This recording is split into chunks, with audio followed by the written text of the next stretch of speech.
Bonjour Françoise. Bonjour Axel. Bonjour Bernard. Et bonjour à tous les auditeurs.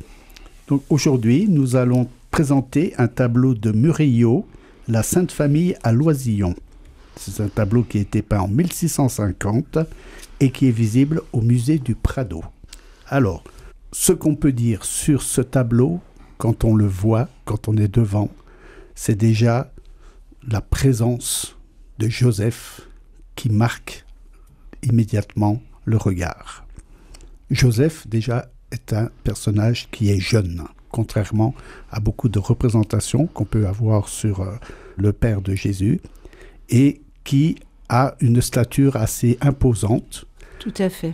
Qui occupe toute la partie centrale du tableau et qui, en même temps, est vêtu avec des étoffes très amples et qui lui donnent encore beaucoup plus d'importance.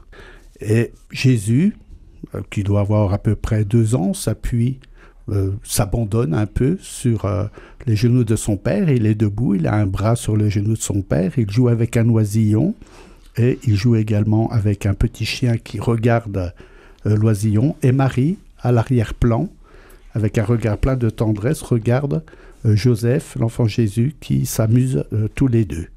Alors, Père Axel, que pensez-vous de cette représentation peu ordinaire de la Sainte Famille ? Oui, c'est le fruit du Concile de Trente, ce concile de la Réforme catholique qu'on appelle la Contre-Réforme, pour réaffirmer la mission des images sacrées, enfin tout est sacré, me direz-vous, mais des images des saints pour dire la foi, expliquer la foi.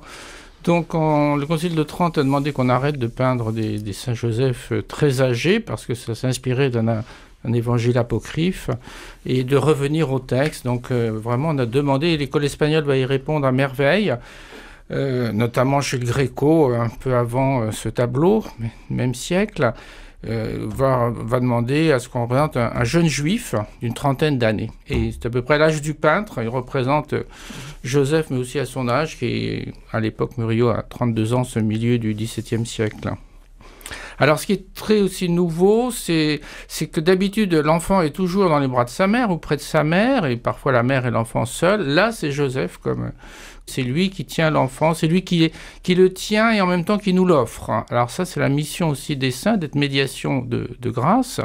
Marie par excellence, mais en même temps Saint Joseph qui était très prié déjà en Espagne à cette époque-là.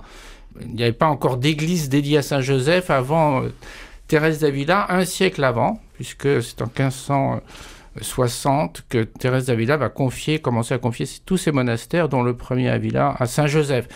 Personne ne donnait le prénom de Joseph, à savoir José en Espagne, et très rarement en France. Donc c'est aussi une très grande nouveauté pour réaffirmer la mission de Joseph. On en parlera peut-être plus tard. Mm-hmm. En fait, oui, ce tableau, c'était vraiment une scène tout à fait ordinaire. J'aimerais que vous nous parliez un peu des couleurs et de la lumière.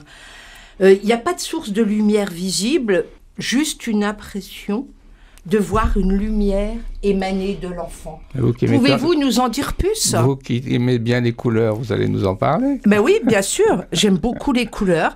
Et je trouve les deux tons dominants. Les tons sont très chauds. Le jaune, un jaune très chaud. Ocre, je dirais même. Tout à fait. Et puis, je vois, moi, que Marie est assise en retrait et qu'elle file la laine. Pour Marie, pour moi, elle est un peu éloignée et c'est pas elle qui occupe la scène tout entière. Voilà. Est-ce que vous pouvez nous dire un peu cette lumière qui émane de l'enfant ? Oui, très, très, très, très légèrement. Il faut vraiment bien regarder le tableau. On va dire qu'il n'y a pas une bougie, il n'y a pas une fenêtre, mais elle émane très délicatement, très doucement de l'enfant, ou elle se réfléchit sur l'enfant, pour avoir un peu les deux. Marie est habillée d'un velours pourpre, qui fait un joli contraste avec, comme vous disiez, l'ocre de ce tablier de travail de Saint Joseph. Et puis on a des camailleux de brun, donc des dégradés de brun très chaud, très foncé, et aussi ces dégradés de jaune. Et puis derrière Joseph, on aperçoit très discrètement, mais qui nous rappelle qu'il était charpentier, comme nous le dit l'Évangile selon saint Matthieu. On voit l'établi avec quelques outils, avec une scie, mais délicatement, discrètement. Marie en train de filer, comme vous disiez, devant ce métier à tisser, Marie, alors ça c'est vraiment un écho au livre des Proverbes, qui nous dit que la femme parfaite est celle qui veille justement à ce que les enfants de sa famille, et Marie compris bien sûr, soient chaudement vêtus, ça va bien en cette saison, soient chaudement vêtus, et donc la nuit elle est là à coudre et à réparer. Donc elle est l'incarnation pour les chrétiens, et d'ailleurs elle était représentée en train de filer dans les icônes orientales du 5e, 6e siècle, non pas en train de lire la Bible, mais en train de filer. Et pour un juif, c'était vraiment la représentation de la femme parfaite. Oui, alors, moi je voudrais revenir sur l'impression générale que me donne ce tableau. Pour moi, c'est une représentation parfaite de l'incarnation. Je pourrais revenir, par exemple, sur un extrait de l'évangile de Jean. Celui-là n'est-il pas Jésus, le fils de Joseph, dont nous connaissons le père et la mère?